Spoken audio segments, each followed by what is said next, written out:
Hello everyone, welcome to spark up study. This is Suman Yadav. आज के video में हम अपना दूसरा लेक्चर करने वाले हैं जो कि है हमारा गैमेटोजेनेसिस। गैमेटोजेनेसिस भी इस यूटी के लिए आपका बहुत इंपॉर्टेंट लेक्चर है। तो गैमेटोजेनेसिस मैं आपको ध्यान से पढ़ा रही हूँ, ध्यान से समझिए। गैमेटोजेनेसिस से काफी बार क्वेश्चन आते हैं। आज मैं आपको मेल गैमेटोजेनेसिस और फीमेल गैमेटोजेनेसिस दोनों ही पढ़ाने वाली हूँ, ठीक है। यानी कि स्पर्म कैसे बनता है, ओवा कैसे बनता है, ये ह्यूमन रिप्रोडक्शन यानी कि चैप्टर नंबर 2 का आपके पार्ट है। चैप्टर नंबर 1 का हमने एक पार्ट पहले ही कर लिया है, ये चैप्टर नंबर 2 का पार्ट है। मोस्ट इंपॉर्टेंट टॉपिक का पार्ट 2 है ये, और ये चैप्टर नंबर 2 में आता भी है। तो चलिए स्टार्ट करते हैं। देखो, गैमेटोजेनेसिस की हम बात करें तो इसका मतलब होता है गैमीट बनाना। क्या बनाना? Gamete production. Gamete production, gamete production. अब आप कहोगे मैम गैमीट क्या होता है? समझो ध्यान से। जैसे मान लो आप जानते हो कि बच्चे के बनने के लिए एक मदर का गैमीट लगता है, एक फादर का गैमीट लगता है। फादर का स्पर्म लगता है, मदर का ओवा लगता है, मदर का अंडा या ओवा जिसे आप कहते हो वो लगता है। और दोनों के मिलन से ही क्या बनता है? जाइगोट बनता है। तो वो जो ओवा है या जो स्पर्म है उसी को हम गैमीट कहते हैं। गैमीट मतलब क्या? गैमीट मतलब होता है आपका ओवा, या इसको सिंगल भाषा में कहूँ तो ओवम कहेंगे। इसी तरह से मेल में होता है स्पर्म, जिसे मैं अगर सिंगल कहूँ तो स्पर्मेटोजोआ कहेंगे। बहुत सारे हैं तो स्पर्म कहेंगे, एक है तो स्पर्मेटोजोआ। ये किस में बनता है? ये बनता है आपकी फीमेल में। और जो आपका स्पर्म है वो किस में बनता है? वो बनता है आपके मेल में। फीमेल को सिंबल से अगर दर्शाया जाए तो कुछ ऐसे दर्शाया जाएगा, मेल को सिंबल से अगर दर्शाया जाए तो कुछ ऐसे दर्शाया जाएगा। तो ये आपका क्या है? गैमेटोजेनेसिस मतलब गैमेट प्रोडक्शन, गैमेट को बनाना। गैमेट में फीमेल में हम ओवा बनाएंगे और मेल में हम क्या बनाएंगे? स्पर्म बनाएंगे। इसी को हम गैमेटोजेनेसिस कहते हैं। ओवा के बनने की प्रोसेस को एक हम नाम दे देते हैं। क्या नाम देते हैं? वो नाम हम दे देते हैं oogenesis। oogenesis, ठीक है। और जो स्पर्म का बनना है उसको हम नाम दे देते हैं स्पर्मेटोजेनेसिस। स्पर्मेटोजेनेसिस। इतनी बात आपको समझ में आ रही है? तो हम यही चीज पढ़ने वाले हैं। गैमेटोजेनेसिस में दो चीज आएगी, oogenesis यानी कि ओवा का बनना, ये किस में बनेगा? फीमेल में। और हम पढ़ेंगे स्पर्मेटोजेनेसिस यानी स्पर्म का बनना, ये किस में हम पढ़ेंगे? मेल में। ये दोनों प्रोसेस पढ़ते ही हमारा ये टॉपिक खत्म हो जाएगा। लेकिन ये दोनों प्रोसेस आसान नहीं है, थोड़ी सी टफ है। पहले हम कंपेयर करके पढ़ेंगे, फिर बाद में मैं आपको बताऊंगी कि इन दोनों में अंतर क्या है। लेकिन इससे पहले आपको कुछ और चीज़ें जाननी होंगी। क्या चीज़ें जाननी होंगी मैं आपको बता देती हूँ। इससे पहले आपको एक तो जानना होगा सेल साइकिल, कि सेल का डिवीजन कैसे होता है। क्योंकि ओवा या स्पर्म बनाना है तो सेल को डिवाइड करके बनाना पड़ेगा। जैसे आपके शरीर में कई सारी सेल्स हैं, एक सेल डिवाइड करती है तो दूसरी बनती है, दूसरी डिवाइड करती है, तीसरी बनती है। ऐसे सेल्स आपस में डिवाइड कर करके बनती हैं, तभी इतनी बड़ी आपकी बॉडी बनी हुई है। तो जब भी कोई नया सेल बन रहा है, स्पर्म बनाना है या ओवा बनाना है, तो कोई पुरानी सेल को डिवाइड करना पड़ेगा ताकि नई सेल्स बने। तो डिवीजन दो तरह से होता है। एक होता है आपका माइटोसिस, ये हम सेल साइकिल में पढ़ेंगे, ठीक है। और दूसरा होता है आपका मियोसिस, ये भी हम सेल साइकिल में पढ़ेंगे। तो माइटोसिस और मियोसिस होती है। क्लियर है बात? माइटोसिस मतलब अपनी संख्या को बढ़ाने के लिए, क्या?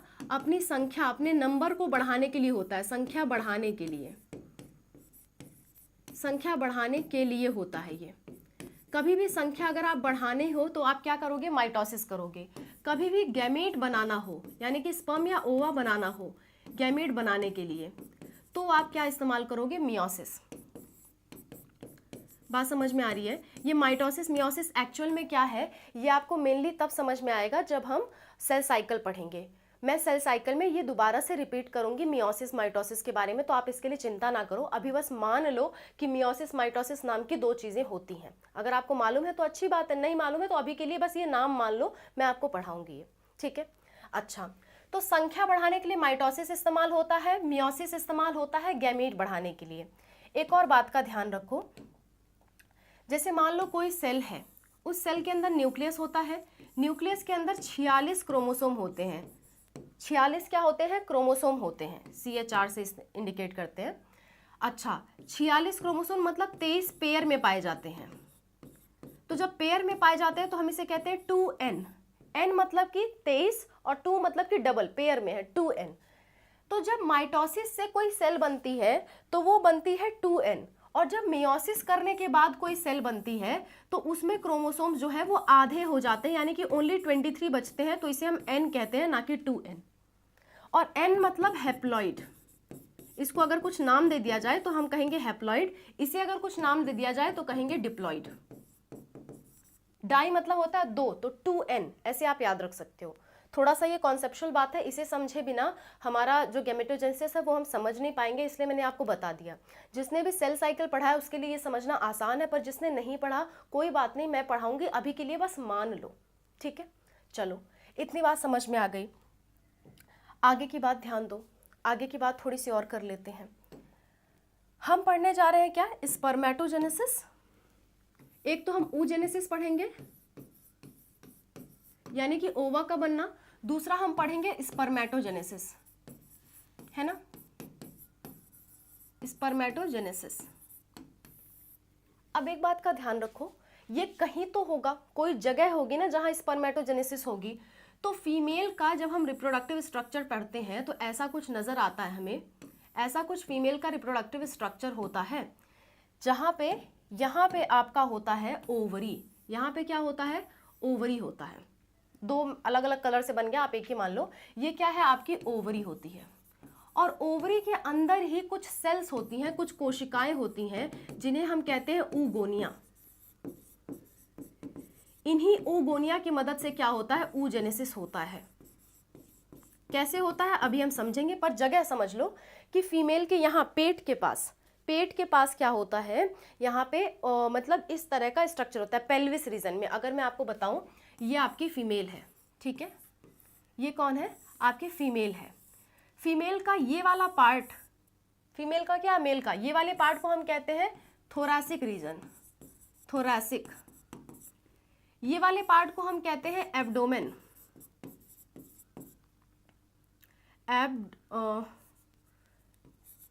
एक मिनट,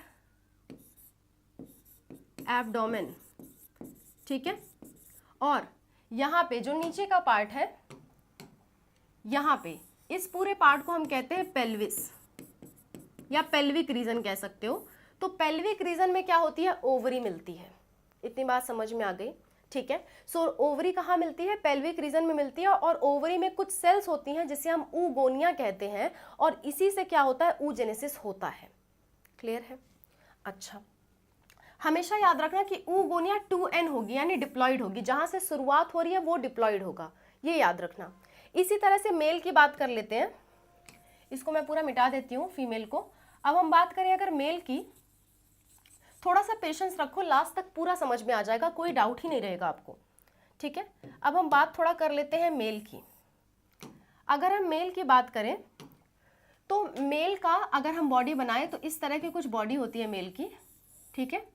तो यहाँ पे पेल्विक रीजन में, इनका भी ये पेल्विक रीजन होता है, पेल्विक रीजन में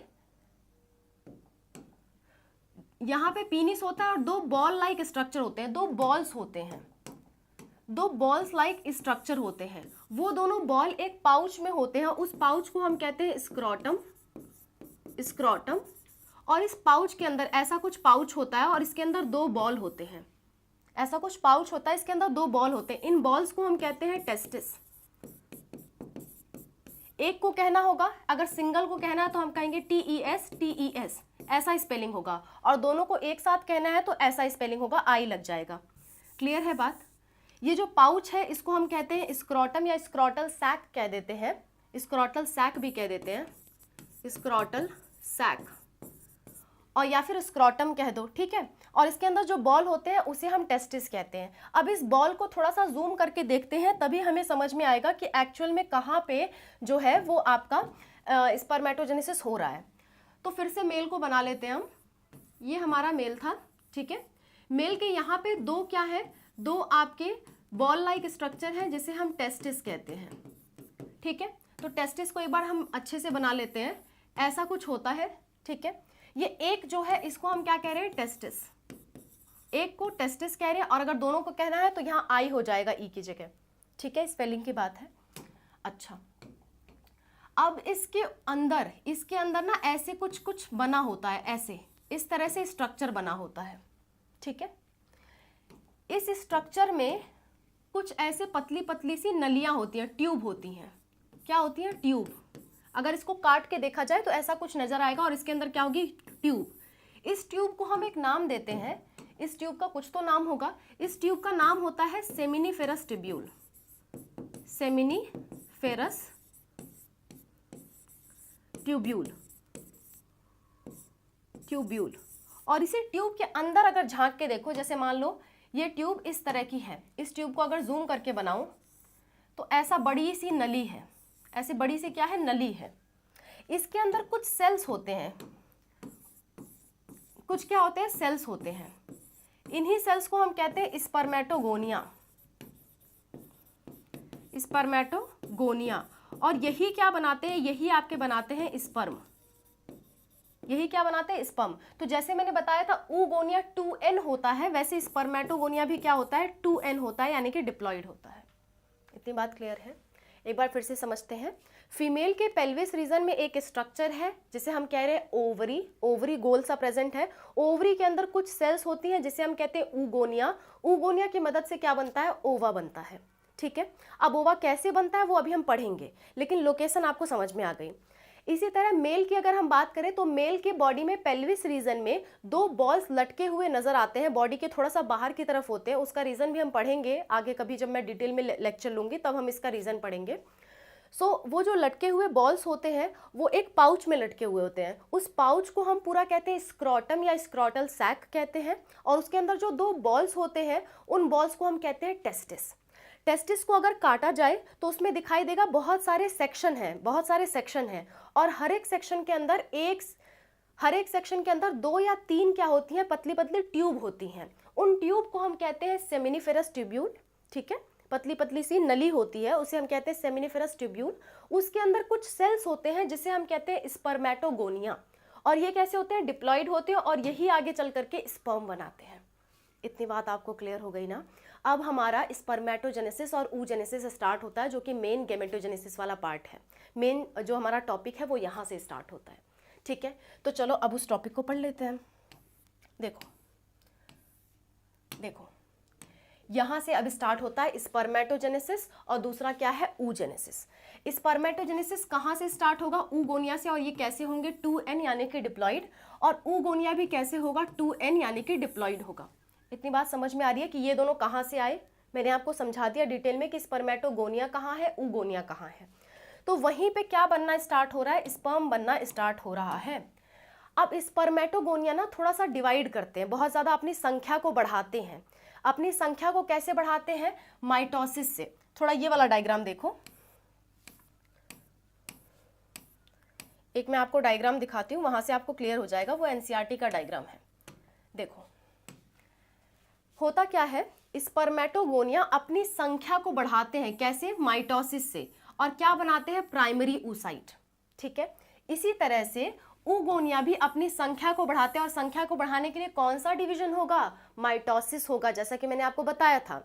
स्पर्मेटोगोनिया अपनी संख्या को बढ़ाएंगे, oogonia भी अपनी संख्या को बढ़ाएंगे। और संख्या को बढ़ा करके बहुत सारे स्पर्मेटोगोनिया, बहुत सारे oogonia हो जाएंगे, ठीक है। यहां तक बात समझ में आ रही है? कैसे होंगे? माइटोसिस से। समझो, 1 मिनट रुक जाओ, मैं आपको समझाती हूँ। देखो ध्यान से समझो।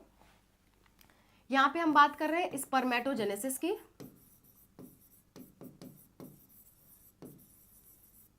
ठीक है। और यहां पे इस साइड में हम बात कर रहे हैं oogenesis की। बहुत इंटरेस्टिंग टॉपिक है, आपको बहुत अच्छा लगेगा पढ़ करके। मतलब बहुत आपको समझ में आएगा कि क्या हो रहा है हमारी बॉडी के अंदर, है ना। तो स्पर्मेटोजेनेसिस में क्या होता है? आपका होता है स्पर्मेटोगोनिया, स्पर्मेटोगोनिया। स्पर्मेटोगोनिया क्या करता है? जैसे मान लो एक सेल है इसके पास, तो ये सोच रहा है मैं अकेले डिवाइड करूंगा तो 1 से 4 बना पाऊंगा। मियोसिस में क्या होता है? 1 सेल से 4 सेल बनती है, ठीक है। तो ये सोच रहा है मैं अकेले डिवाइड करूंगा तो मैं 4 ही बना पाऊंगा, तो क्यों ना मैं अपने आप को बहुत सारा मल्टीप्लाई कर लूं। तो ये क्या करेगा? अपनी संख्या बढ़ाएगा। कैसे? माइटोसिस कर करके। माइटोसिस। तो बहुत सारे क्या हो गए? बहुत सारे स्पर्मेटोगोनिया के सेल्स बन गए, बहुत सारे बन गए। अब ये बहुत सारे अगर डिवाइड करेंगे तो बहुत सारे स्पर्म्स बनेंगे, लेकिन इनमें से हर कोई डिवाइड नहीं करता। कुछ ही होते हैं महावीर जो कहते हैं हम डिवाइड करेंगे, बाकी लोग कामचोर निकल आते हैं। इसने बेचारे ने संख्या तो बढ़ाई, लेकिन ज्यादातर लोग क्या निकल आए, कामचोर निकल आए। वो बड़े कामचोर हो गए। वो क्या कहे कि हम तो नहीं डिवाइड करेंगे, तुम कहते रहो, हम तो नहीं काम करेंगे, हम नहीं डिवाइड करेंगे। तो कुछ महारथी आते हैं जो कहते हैं हम डिवाइड करेंगे। वो क्या कहते हैं, हम डिवाइड करेंगे। तो ऐसे लोगों को कहते हैं प्राइमरी स्पर्मेटोसाइट। जो कहते हैं हम डिवाइड करेंगे उन्हें कहते हैं प्राइमरी स्पर्मेटोसाइट। और ये भी क्या होते हैं, 2n, क्योंकि अभी तक माइटोसिस हो रहा है, तो माइटोसिस से बनने वाले भी क्या होंगे, 2n, प्राइमरी स्पर्मेटोसाइट। अब ये कहेंगे चलो भैया अब हम करेंगे मियोसिस। अब ये क्या करेंगे, ये करेंगे मियोसिस। ये क्या करेंगे, ये करेंगे मियोसिस। अब मियोसिस की प्रोसेस कैसी होती है अभी मैं आपको समझाऊंगी। सेम इसी तरह यहां भी समझ लो। oogenesis में oogonia होता है। oogenesis में क्या होता है, oogonia भी एक है मान लो। तो ये सोचता है मैं अपनी संख्या बढ़ा लेता हूँ, क्या कर लेता हूँ, माइटोसिस करके अपनी संख्या बढ़ा लेता हूँ। तो बहुत सारे क्या बन गए, oogonia, बहुत सारे क्या बन गए, oogonia बन गए। ठीक है। अब इनमें से भी कुछ कामचोर निकल जाते हैं। सिर्फ लड़के ही थोड़े कामचोर होते हैं, लड़कियां भी कामचोर होती हैं। तो चलो लड़कियों के जो oogonia है वो भी कामचोर हो गए, लेकिन कुछ ही ऐसे हैं जो कहते हैं कि चलो हम आगे भी काम करेंगे, आगे भी काम करेंगे। तो ऐसे को हम कहते हैं प्राइमरी oocyte। बात समझ में आ रही है। अब यहाँ पे बहुत इंपॉर्टेंट बात समझने के लिए, अभी तक आपको प्रोसेस तो सेम नजर आई, लेकिन ये हो कब रही है, अलग अलग समय हो रही है। समझो बात को। देखो ये आपको दिख रहा है कि सेम है, बिल्कुल सेम है, प्रोसेस सेम है, लेकिन हो कब रहा है, अलग अलग समय। स्पर्मेटोजेनेसिस स्पर्मेटोगोनिया में तब स्टार्ट होती है जब लड़का 13-14 साल का होता है, यानी प्यूबर्टी उसको आ जाती है। प्यूबर्टी मतलब होता है जब लड़का 13-14 साल का है, यानी कि रिप्रोडक्शन अब स्टार्ट कर सकता है। 13 से 14 साल का जब लड़का है तब जाके वो क्या कर सकता है, तब जाके उसके जो टेस्टिस है उसके अंदर के जो स्पर्मेटोगोनिया है वो डिवाइड करके ये काम स्टार्ट करेंगे। कब, जब लड़का 13 से 14 साल का होगा तब।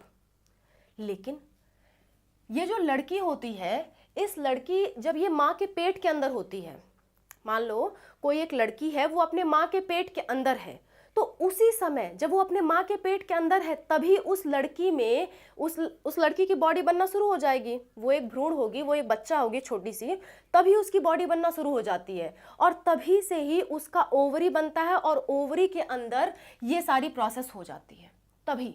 और उसके बाद बिल्कुल नहीं होता। तभी जितना होना है, जितना प्राइमरी oocyte बनना है बन जाएगा। लेकिन ये वाली प्रोसेस लड़कों में लगातार होती रहती है। कभी 1 से 4 बनेंगे, 8 बनेंगे, फिर आगे की प्रोसेस शुरू हो जाएगी, फिर ये बनते रहेंगे, फिर आगे की प्रोसेस बनती जाएगी। लेकिन लड़कियों में ऐसा नहीं होता। लड़कियों में 1 लाख 2 लाख इकट्ठे बन जाएंगे, उसके बाद फिर कभी नहीं बनेंगे। जब लड़की अपने माँ के पेट के अंदर है और छोटी सी बच्ची है, तभी उसके ओवरी के अंदर बहुत सारे क्या बन जाएंगे, बहुत सारे प्राइमरी oocyte बन जाएंगे। और उसके बाद उसका जन्म लेने के बाद एक भी प्राइमरी oocyte फिर नहीं बनेंगे, एक भी प्राइमरी oocyte फिर नहीं बनेंगे। इकट्ठे जितना बनना था बन गए। बात समझ में आ रही है। यहाँ फर्क है, इस बात को ध्यान रखना। लड़कों में ये प्रोसेस हमेशा होती रहेगी। कब से, 13 से 14 साल के बाद से, और जब तक उनमें हो सकती है तब तक होगी।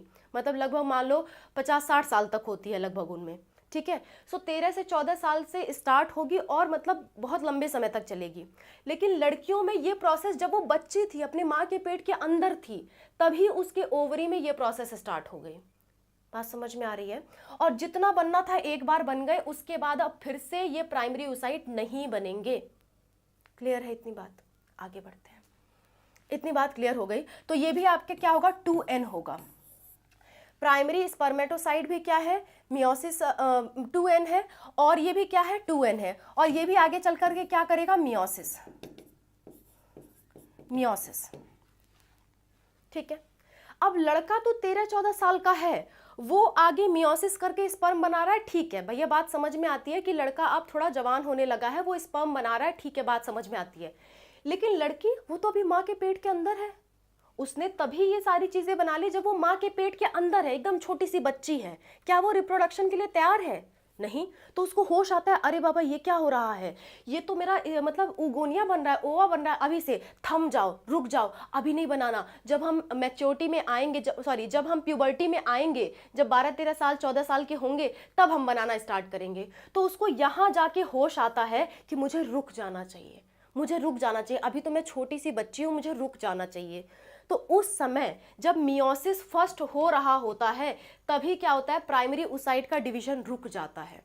इसी को हम कहते हैं मियोसिस फर्स्ट में प्राइमरी oocyte इज अरेस्टेड।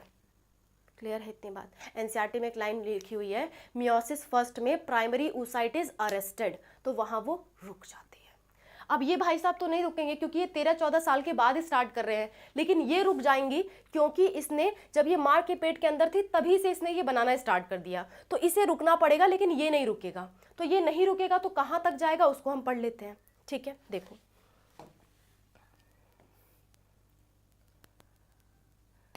मैं आपको बताती हूँ, 1 मिनट रुक जाओ, कोई बात नहीं, हम यहीं कर लेते हैं, नीचे आ जाते हैं। देखो प्राइमरी oocyte से क्या होगा, सॉरी प्राइमरी स्पर्मेटोसाइट से क्या होगा। अब ये प्राइमरी स्पर्मेटोसाइट मियोसिस करके पहले 2 सेल्स बनाएंगी, इन 2 सेल्स को हम कहेंगे सेकेंडरी स्पर्मेटोसाइट, मेटोसाइट। अभी मियोसिस 1 हुआ है, हाँ, मियोसिस 2 स्टेज में होता है, मियोसिस 1, मियोसिस 2, हम सेल साइकिल में पढ़ेंगे। मियोसिस 1 में 1 से क्या बना, 2 बना, मतलब एक सेल को हम डिवाइड करते दिखा रहे, वैसे सारे कर रही होंगी, ठीक है, जितने भी एक्टिव थी, यहाँ पे मैंने दिखाया ना, देखो मान लो यहाँ पे 3 एक्टिव थी, तो ये तीनों अपना डिवीजन करेंगी और एक सेल पहले 2 बनाएगी, पहले 2 बनाएगी। तो मैं एक को बता रही हूँ, मतलब एक के बारे में सोच के बता रही हूँ कि एक ने कितना बनाया, 2 स्पर्मेटोसाइट बनाया। वैसे ही आप बाकी के बारे में सोच लेना, अब इकट्ठे सारे लोग का थोड़ी बताऊंगी, एक का बता रही हूँ, बाकी सबको सेम मान लेना। तो एक प्राइमरी oocyte ने क्या बनाया, 2 सेकेंडरी oocyte बनाया, कैसे, मियोसिस 1 करके, ठीक है। अब मियोसिस करने के बाद मैंने क्या कहा था, हैप्लॉइड सेल्स बनेंगी, तो ये सारी क्या है, हैप्लॉइड हैं। ये क्या बनती है आपकी, हैप्लॉइड बनती हैं। बात समझ में आई? दोबारा से क्या होगा, दोबारा से होगा आपका मियोसिस 2 होगा। मियोसिस 2 करने के बाद 2 से क्या बन जाएंगे, 4, यानी कि ये 2 बनाएगी, ये 2 बनाएगी, टोटल कितने बन जाएंगे, 1 2 3 4, यानी एक प्राइमरी oocyte से 4 क्या बन गए, 4 बन गए आपके स्पर्मेटिड्स। ये क्या बने, स्पर्मेटिड्स। और ये सारे कैसे हैं, हैप्लॉइड हैं, यानी कि n है, small n n n n, ये सारे क्या है, हैप्लॉइड। अब धीरे धीरे ये पूंछ अपनी उगाना शुरू कर देते हैं, क्या करते हैं, ये अपनी पूंछ उगाना शुरू कर देते हैं। देखो ध्यान से, धीरे धीरे इनमें पूंछ उगना शुरू हो जाती है, क्योंकि इन्हें दौड़ करके फीमेल के पास जाना है, लड़के फीमेल के पीछे दौड़ते हैं, दौड़ करके जाते हैं। तो इसमें कैसे हो गया, कोई इसमें बुरा नहीं मानेगा, मैं बस याद कराने के लिए बता रही हूँ आपको, ठीक है। सो लड़के क्या करते हैं, फीमेल के पीछे दौड़ करके जाना चाहते हैं, इसलिए इनकी पूंछ जम गई ताकि ये दौड़ लगा सके। तो पूंछ जमने के बाद इन्हें हम क्या कहते हैं, इन्हें हम कहते हैं स्पर्मेटोजोआ, या बहुत सारे को इकट्ठे कहना है तो स्पर्म कह लो, यही आपके स्पर्म्स हैं। बात समझ में आ रही है? अच्छा, अब क्योंकि इन्हें दौड़ लगा के फीमेल तक पहुंचना है तो खाना पीना भी जरूरी है, इनको एनर्जी की जरूरत है। तो ये क्या कहते हैं, भैया हमको तो एनर्जी चाहिए, हम तो बिना एनर्जी के फीमेल के पास नहीं दौड़ के जा सकते। तो ये क्या करते हैं, इनके पास जो हमने सेमिनिफेरस ट्यूब्यूल बताई थी ना, ऐसी वाली ट्यूब, जो ऐसी वाली ट्यूब थी, जिनके अंदर कुछ सेल्स थे जिसे आप स्पर्मेटोगोनिया कह रहे थे, याद है, जिनसे ये बनना स्टार्ट हुए हैं, स्पर्मेटोगोनिया कह रहे थे जिसे आप। इसी के बगल में एक और सेल्स होती हैं, इसी के बगल में कुछ और सेल्स होती हैं, उन्हें हम कहते हैं सर्टोली सेल्स। क्या कहते हैं, सर्टोली सेल्स। तो यहाँ पे मान लो, यहाँ पे क्या है, बहुत सारी सर्टोली सेल्स हैं। तो ये जब बन करके तैयार होके आए तो बोले सर्टोली सेल्स हमको खाना चाहिए, क्योंकि हमें फीमेल के पास दौड़ के जाना है, हमको एनर्जी चाहिए, हमको खाना चाहिए। तो सर्टोली सेल्स कहती हैं ठीक है भैया आ जाओ। तो वो सर्टोली सेल्स में आके ऐसे धंस जाते हैं और उनसे अपना खाना लेते हैं, ठीक है। वो क्या हुआ, सर्टोली सेल्स में आकर के धंस गए और उनसे अपना खाना लेते हैं। खाना लेने के बाद ये पूरी तरह से तैयार हो जाते हैं कि अब मैं फीमेल के पास जाने के लिए तैयार हूँ, अब मैं क्या हूँ, अब मैं फीमेल के पास जाने के लिए तैयार हूँ। अभी हम रिवाइज करेंगे, आपको समझ में आ जाएगा। यहाँ से फिर वो बाहर निकलेंगे और कहेंगे अब हम पूरी तरह से तैयार हैं किसके पास जाने के लिए, फीमेल के पास जाने के लिए। तो अब मेल पूरी तरह से रेडी है, अब मतलब उसके पास स्पर्म बन चुका है और ये प्रोसेस कंटिन्यूअस होते रहती है, बॉडी में होते रहती है। अब ये तैयार हो चुके हैं फीमेल के पास जाने के लिए। सो अगर कोई मेल सेक्स परफॉर्म कर रहा है, ठीक है, जिसे आप कोइटस कहते हो, वो परफॉर्म कर रहा है, तो ये क्या करेंगे, ये बाहर निकलेंगे और फीमेल के वेजाइना में एंटर कर जाएंगे और फिर उसके ओवा तक पहुंचने की कोशिश करेंगे, फिर बेबी बनाने की कोशिश करेंगे। ये बाद की प्रोसेस है। फिलहाल स्पर्मेटोजेनेसिस यहीं खत्म होती है। लेकिन इसमें दो प्रोसेस का नाम आपको याद रखना है। क्या? देखो, एक, जब ये सर्टोली सेल से बाहर निकल रहे हैं तो इस प्रोसेस को कहते हैं स्पर्मिएशन। स्पर्मिएशन, इस प्रोसेस को क्या कहते हैं? स्पर्मिएशन। जब ये खा पी के सर्टोली सेल से बाहर निकल आते हैं तो इस प्रोसेस को हम कहते हैं स्पर्मिएशन, ठीक है। अच्छा, और एक, जब ये स्पर्मेटिड से क्या बन रहे हैं, स्पर्मेटोजोआ बन रहे हैं, जब ये थोड़े बड़े हो रहे हैं, इनकी पूंछ उग रही है, तो इस प्रोसेस को हम कहते हैं, जस्ट अ मिनट, तो इस प्रोसेस को हम क्या कहते हैं? इस प्रोसेस को हम कहते हैं स्पर्मियोजेनेसिस। स्पर्मियोजेनेसिस। तो ये दो शब्द आपको याद रखने हैं, जेनेसिस, ठीक है, स्पर्मियोजेनेसिस, ये दो शब्द आपको याद रखने हैं। स्पर्मिएशन क्या है, स्पर्मियोजेनेसिस क्या है। स्पर्मेटोजेनेसिस मतलब स्पर्म के बनने की पूरी प्रोसेस। स्पर्मियोजेनेसिस मतलब होता है स्पर्मेटिड से स्पर्मेटोजोआ बनना, और स्पर्मिएशन मतलब होता है सर्टोली सेल से जब स्पर्म बाहर निकल जाए, ठीक है। एक बार इस पूरे को हम रिवाइज कर लेते हैं, क्या क्या हमने पढ़ा, ध्यान से देखो। थोड़ा मैं छोटा कर देती हूँ, आप चाहो तो स्क्रीनशॉट भी ले सकते हो, है ना, आप चाहो तो स्क्रीनशॉट ले सकते हो। देखो, थोड़ा सा और जूम करूं, हो सकता है आपको दिखाई ना दे रहा हो। देखो, सबसे पहले क्या हुआ, स्पर्मेटोजेनेसिस कब स्टार्ट हुआ? जब लड़का 13 से 14 साल का हो गया तब। और कहाँ स्टार्ट हुआ? उसके टेस्टिस में। टेस्टिस के अंदर एक ट्यूब है पतली सी, जिसे हम कहते हैं सेमिनिफेरस ट्यूब्यूल। उसमें दो तरह की सेल है, स्पर्मेटोगोनिया और सर्टोली सेल्स। स्पर्मेटोगोनिया से स्टार्ट हुआ, पहले माइटोसिस हुआ ताकि उनकी संख्या बढ़ जाए। संख्या बढ़ने के बाद कुछ लोग आलसी हो जाते हैं, वो कहते हैं हम तो नहीं डिवाइड करेंगे, जिसको करना है वो करे। तो उनमें से कुछ सेल्स, जिन्हें हम प्राइमरी स्पर्मेटोसाइट्स कहेंगे, वो जिम्मा लेते हैं कि हम क्या करेंगे, हम स्पर्म बनाएंगे, बाकी लोग बनाए या ना बनाए, हम बनाएंगे। तो जो लोग हिम्मती हो जाते हैं उन्हें हम कहते हैं प्राइमरी स्पर्मेटोसाइट। और ये भी 2n ही है, ये भी 2n ही है, क्योंकि अभी तक मियोसिस हुआ नहीं। जब मियोसिस होगा तब जाके आपका n बनेगा, अदरवाइज 2n रहेगा। ये आपसे नंबर पूछे जाते हैं, ध्यान रखना कौन सा n है कौन सा 2n, ठीक है। अच्छा, प्राइमरी स्पर्मेटोसाइट पहली बार मियोसिस करते हैं, मियोसिस फर्स्ट, जिससे वो बनाते हैं 2 सेकेंडरी स्पर्मेटोसाइट।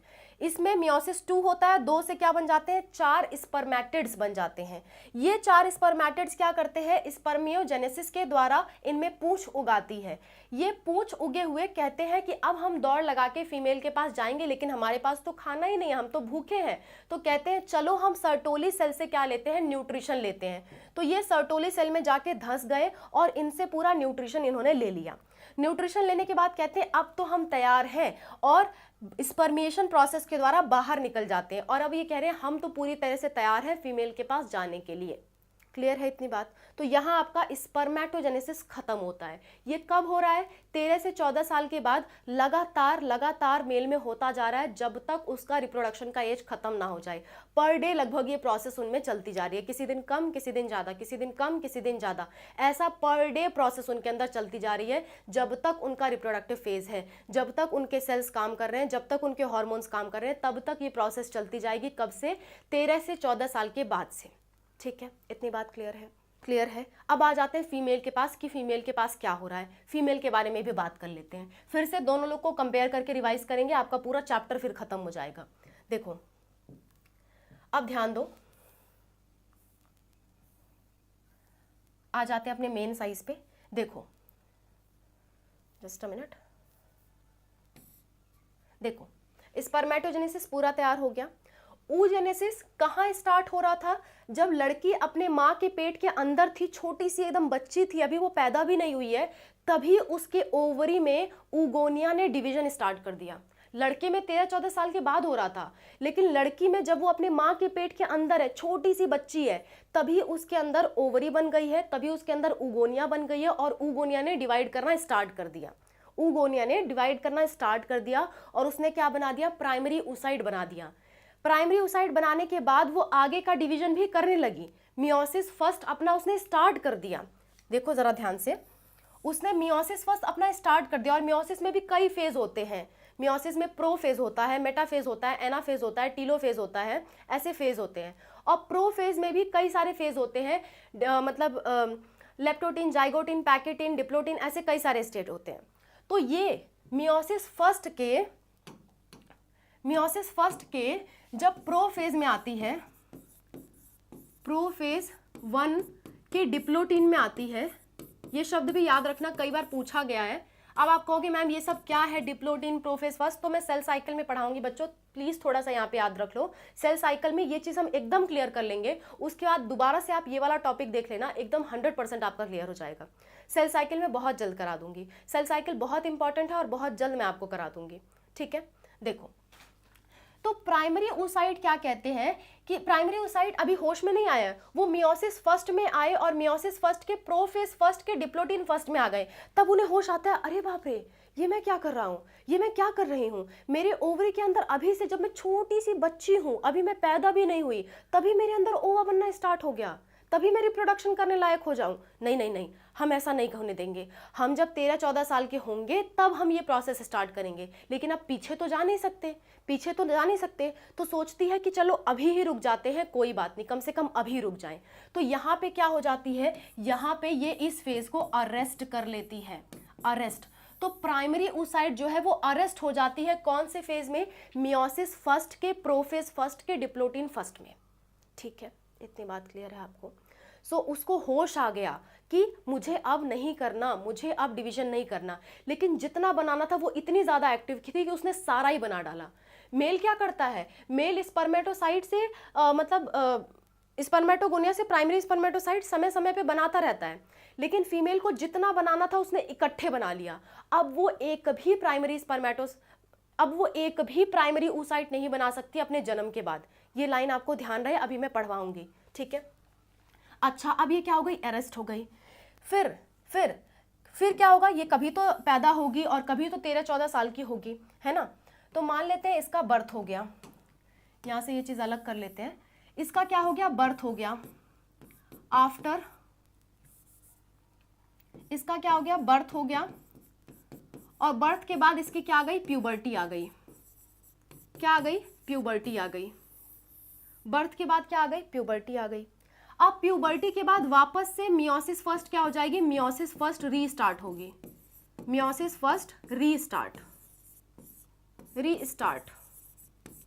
क्या होती है, रीस्टार्ट हो जाती है, फिर से स्टार्ट हो जाती है। रीस्टार्ट होगी तो क्या होगा, आपके प्राइमरी oocyte से क्या बनेंगे, दो क्या बनेंगे, सेकेंडरी oocyte बनेंगी, सेकेंडरी oocyte बनेंगी। बात समझ में आ रही है, दो क्या बनेंगी, सेकेंडरी oocyte बनेंगी। लेकिन बात समझो, फीमेल को एक ओवा बनाने में बहुत इन्वेस्टमेंट, बहुत लागत लगानी पड़ती है, और ओवा बहुत बड़ा होता है, स्पर्म बहुत छोटा होता है। छोटी चीज को बनाने में लागत कम आती है, बड़ी चीज को बनाने में लागत बहुत ज्यादा लगती है, एनर्जी बहुत ज्यादा लगती है। तो फीमेल कहती है मैं दो प्राइमरी oocyte नहीं, फीमेल कहती है मैं दो सेकेंडरी oocyte नहीं बनाऊंगी, मैं तो एक सेकेंडरी oocyte बनाऊंगी और एक फालतू है, एक को मर जाने दो, कोई मतलब नहीं, हम तो एक को संजो के रखेंगे।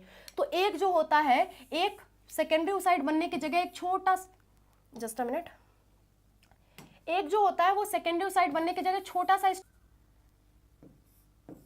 और ये कैसा होता है, ये छोटा सा जो बना है ये है फर्स्ट पोलर बॉडी। फर्स्ट, अभी हम फिर से देखेंगे इस चीज को, ये क्या है, फर्स्ट पोलर बॉडी।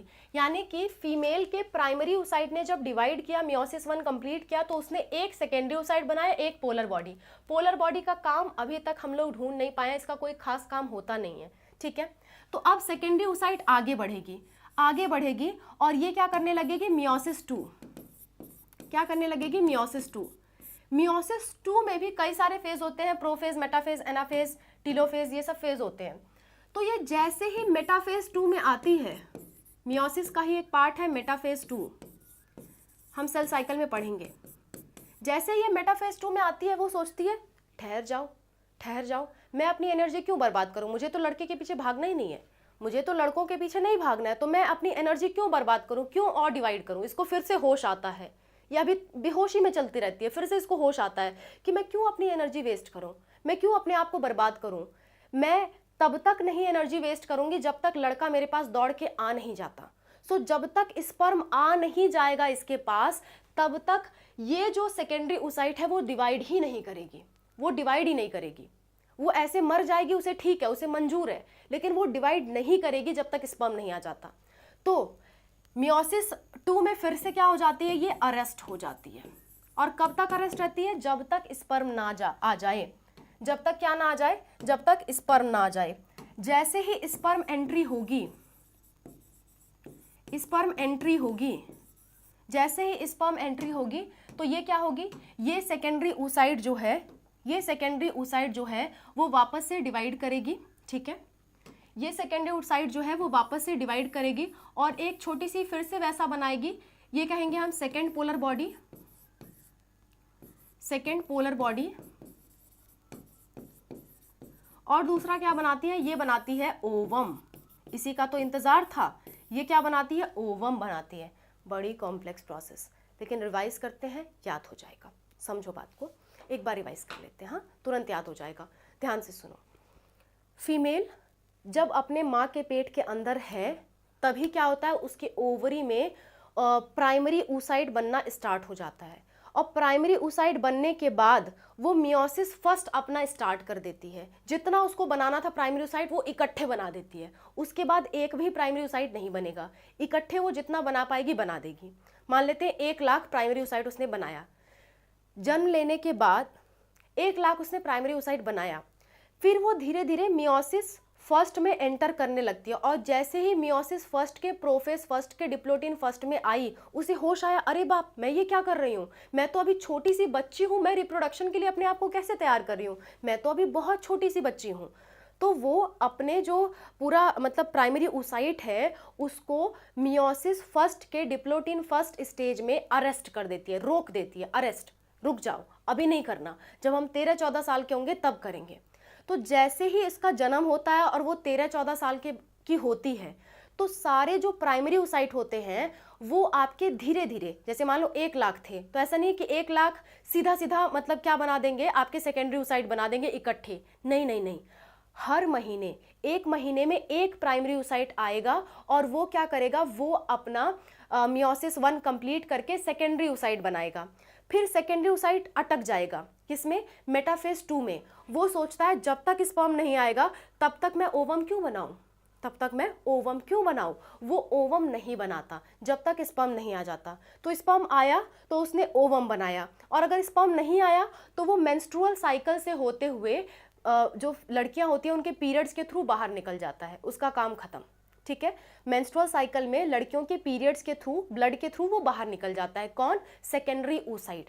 तो पीरियड्स में ओवा बाहर आता है या सेकेंडरी oocyte, तो आप कहोगे सेकेंडरी oocyte, ओवा नहीं बाहर आता। ओवा सिर्फ तभी बनेगा जब मेल का स्पर्म आएगा, और फीमेल के पीरियड्स हो रहे हैं, इसका मतलब मेल का स्पर्म वहां तक पहुंचा ही नहीं या फीमेल के बॉडी में एंटर ही नहीं हुआ।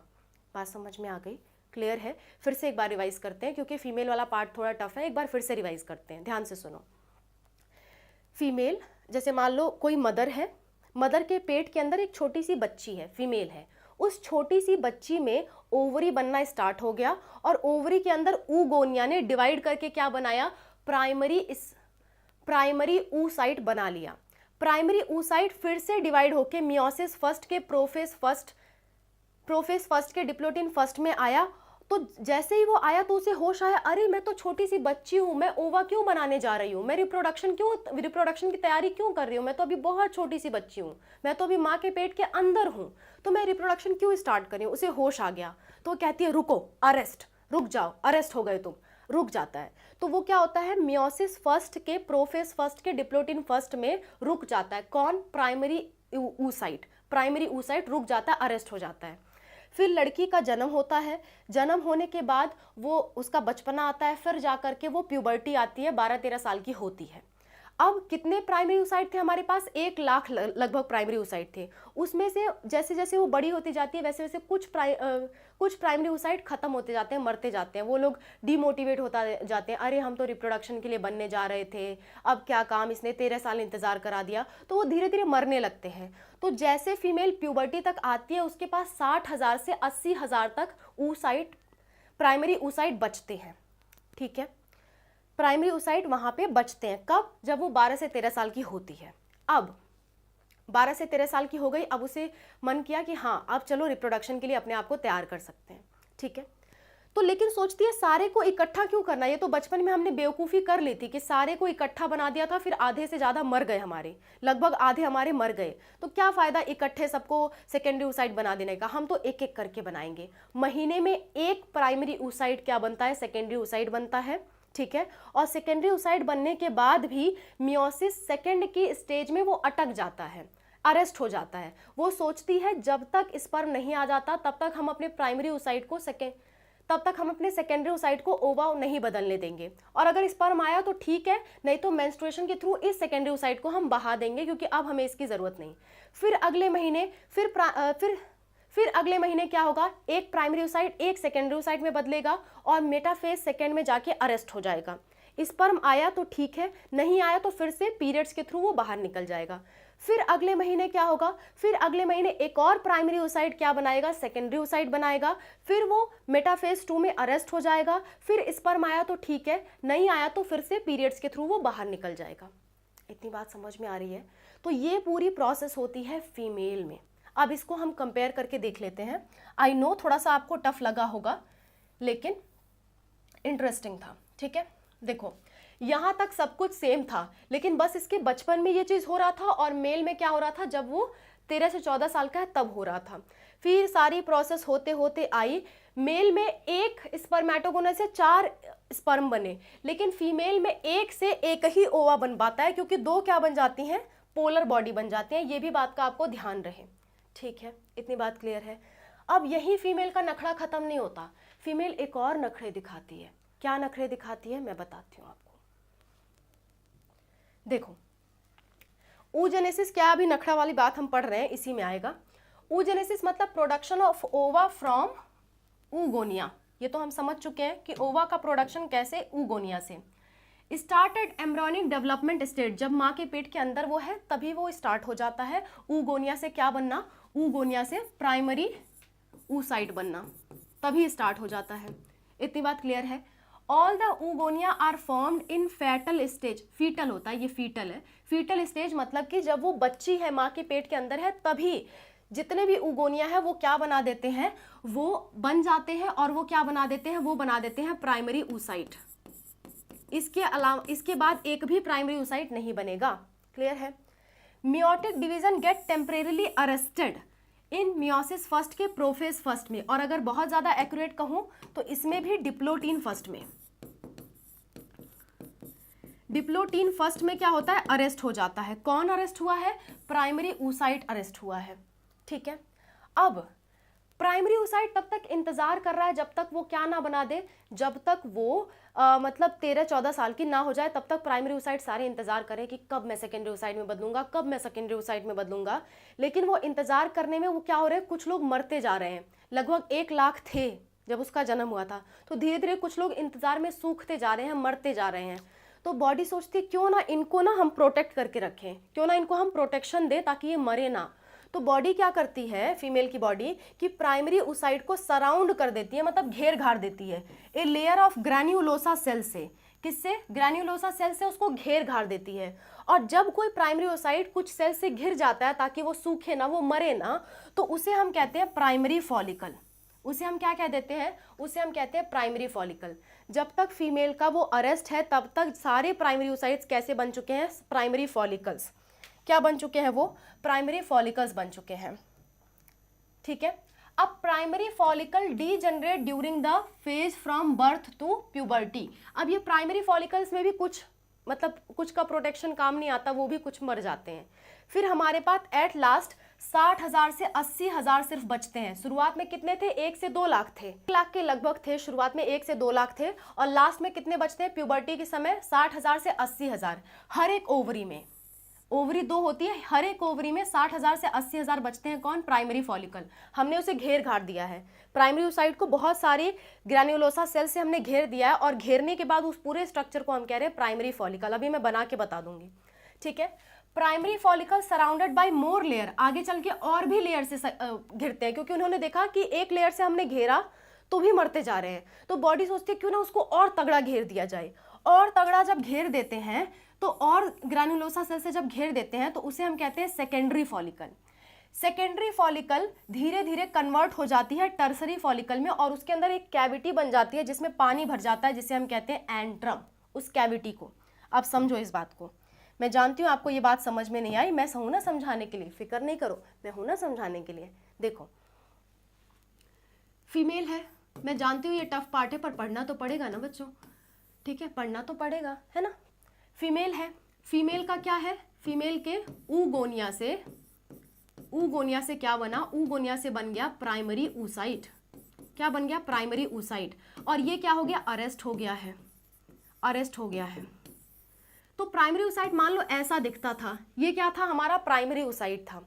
अब बहुत सारे प्राइमरी oocyte है, बॉडी देख रही है ये तो मर रहे हैं, ये तो इंतजार में मर रहे हैं, 13-14 साल इनको इंतजार करना है। जब तक लड़की 13-14 साल की नहीं होगी तब तक हम सेकेंडरी oocyte नहीं बना सकते, हम तो अरेस्ट हैं। तो क्यों ना अपने आप को प्रोटेक्ट किया जाए, अपने आप को बचा करके रखा जाए। तो जब तक लड़की 13 साल की नहीं हो जाती है, अभी 13 साल की नहीं हो जाती है, तब तक धीरे धीरे ये अपने किनारे किनारे कुछ सेल्स जमा करना, इकट्ठा करना शुरू कर देते हैं। क्या करना शुरू कर दिए?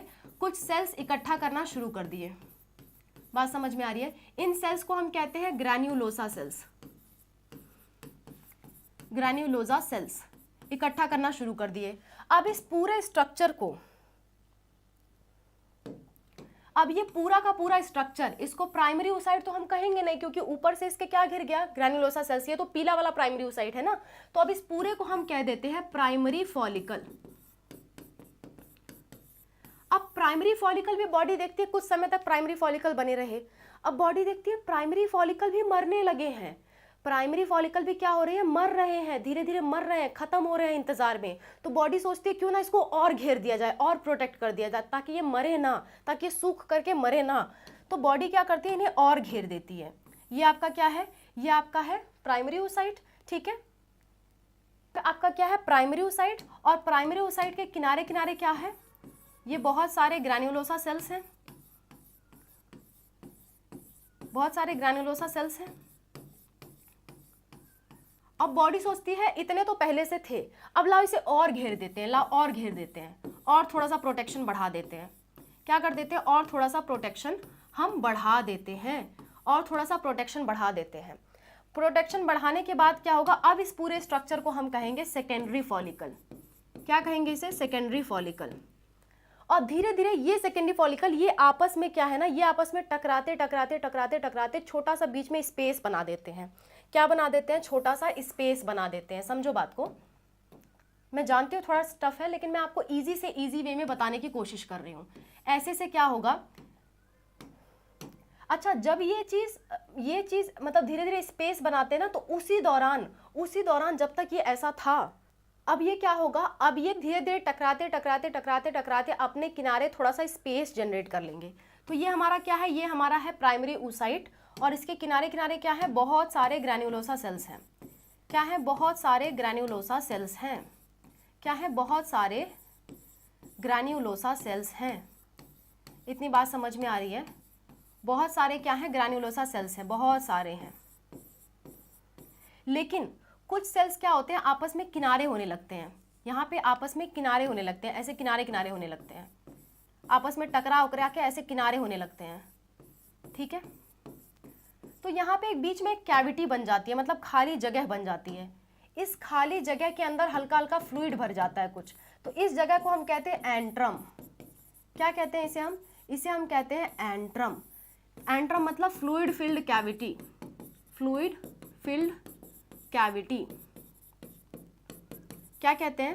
फ्लूइड फिल्ड कैविटी कहते हैं। ठीक है, इतनी बात। आगे बढ़ते हैं। अब ये पूरा स्ट्रक्चर जहां एंट्रम बन गया, अब इस पूरे स्ट्रक्चर को हम कहते हैं टर्सरी फॉलिकल। टर्सरी फॉलिकल, ये जो पूरा अब बन गया है ना, ये पूरा, इस पूरे को अब हम क्या कह दे रहे हैं, टर्सरी फॉलिकल कह दे रहे हैं। बात समझ में आ रही है? अब जब तक टर्सरी फॉलिकल बनता है तब तक क्या होती है, अच्छा ये सारे में बनेगा, मतलब सारे प्राइमरी oocytes में ऐसा बन जाएगा। कुछ लोग तो मर जाएंगे धीरे धीरे, लेकिन सारे में बन जाएगा, सारे में। मतलब 1 लाख जो थे उनमें से मान लेते हैं 10-20 हज़ार मर गए, 80,000 बचे, तो 80 हज़ारों में ये बन जाएगा। ठीक है, सारे में।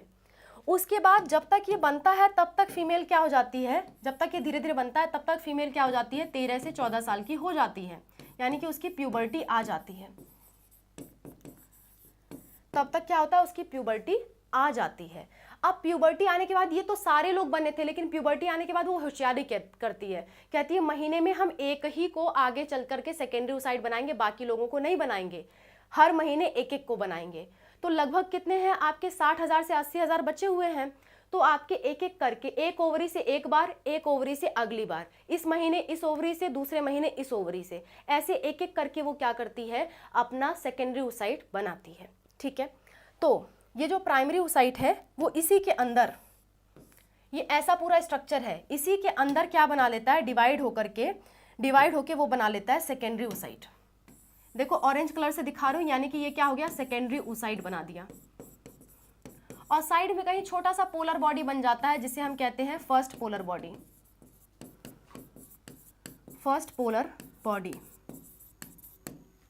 जैसे ये बनता है, तो ये जो पूरा स्ट्रक्चर है ना, ये अभी भी प्रेजेंट है, लेकिन धीरे धीरे मैच्योर होते होते, पूरे महीने भर मैच्योर होते होते एक नए टाइप का सेल्स का स्ट्रक्चर बन जाता है। उस नए टाइप का, अब मैं ऐसे गोंज दे रही हूँ, एक एक सेल बनाने में टाइम लग रहा था तो मैंने ऐसे गोंज दिया।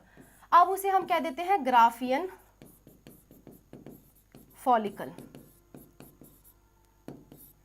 यही जो ग्रैन्युलोसा सेल्स थे ना, यही बहुत सारे धीरे धीरे वो लोग मैच्योर होने लगे, धीरे धीरे बड़े मैच्योर होने लगे। तो उन्हीं ग्रैन्युलोसा सेल्स को पहले तो हम टर्सरी फॉलिकल कह रहे थे, अब हम इसे टर्सरी फॉलिकल ना कह के ग्राफियन फॉलिकल कहने लगेंगे, जब इसमें सेकेंडरी oocyte और पोलर बॉडी बन गया। यही ग्राफियन फॉलिकल अरेस्ट हो जाती है मियोसिस सेकेंड में, मतलब मेटाफेज सेकेंड में, मेटाफेज मियोसिस सेकेंड के मेटाफेज सेकेंड में अरेस्ट हो जाती है। और अब इंतजार करती है कि अगर स्पर्म एंट्री हुआ तो ये क्या करेगी, ये ओवम बनाएगी और प्लस क्या बनाएगी, प्लस सेकेंडरी पोलर बॉडी बनाएगी, मतलब सेकेंड पोलर बॉडी बनाएगी। ठीक है, प्लस क्या बनाएगी, यहां पे लिख देती हूं, ovum plus second polar body बनाएगी, पोलर बॉडी। और सेकेंड पोलर बॉडी तो खत्म हो जाएगी, ओवम स्पर्म से मिल करके जाइगोट यानी कि बच्चा बना देगा। और अगर स्पर्म नहीं आया, नो स्पर्म, तो ये ग्राफियन फॉलिकल ऐसे फट जाएगी और ये जो सेकेंडरी oocyte है वो बाहर निकल जाएगा। ये जो सेकेंडरी oocyte है वो क्या होगा, वो आपका बाहर निकल जाएगा, और ये इस प्रोसेस को हम कहते हैं ओव्यूलेशन। ये सेकेंडरी oocyte आपका बाहर निकल जाएगा और पीरियड्स का जो ब्लड होता है उसके थ्रू ये बह करके फीमेल की बॉडी से चला जाएगा। फिर अगले महीने एक और प्राइमरी, ये जो यहाँ तक तो सारे लोग बने हुए हैं ना, यहाँ तक तो सब कुछ बना हुआ है। एक और क्या होगा, एक और प्राइमरी oocyte किस में कन्वर्ट होगा, सेकेंडरी oocyte में, ग्राफियन फॉलिकल बनेगा। स्पर्म आया तो ठीक है, नहीं आया तो फिर ओव्यूलेशन होकर क्या हो जाएगा, बह जाएगा। फिर अगले महीने यही प्रोसेस दोहराती जाएगी। यहाँ आपका पूरा फीमेल का जो oogenesis है वो खत्म होता है। टफ है मैं जानती हूँ, लेकिन इतना समझ लेना तो समझ लो लगभग पूरा चैप्टर ही समझ चुके हो आप। ठीक है, आई होप आपको यहाँ तक पूरी बात समझ में आई होगी। एक बार हमने थ्योरी जो मैं लिख के लाई हूँ उसको पढ़ लेते हैं। देखो ध्यान से, प्राइमरी oocyte सेकेंडरी oocyte बनाती है, फर्स्ट पोलर बॉडी बनाती है, and this happened during the formation of primary, secondary and tertiary follicles. ठीक है, सेकेंडरी oocyte बन जाता है, वही बात लिखी हुई है आपके एनसीईआरटी में कि धीरे धीरे वो क्या होता है, प्राइमरी oocyte सेकेंडरी oocyte बन जाता है। जैसे ही आपका टर्सरी फॉलिकल बना, उसके बाद धीरे धीरे फीमेल क्या होता है, 13-14 साल की हो जाती है। फिर एक एक करके जो भी आपके सेकेंडरी oocyte है, जो भी आपके प्राइमरी oocyte है, वो आगे चल करके सेकेंडरी oocyte में बदल जाते हैं। वही बात यहाँ पे लिखी हुई है। जितना मैंने पढ़ा है उससे कुछ भी एक्स्ट्रा यहाँ पे नहीं लिखा हुआ है। टर्सरी फॉलिकल चेंज हो जाती है मैच्योर फॉलिकल में, जिसे हम ग्राफियन फॉलिकल कहते हैं।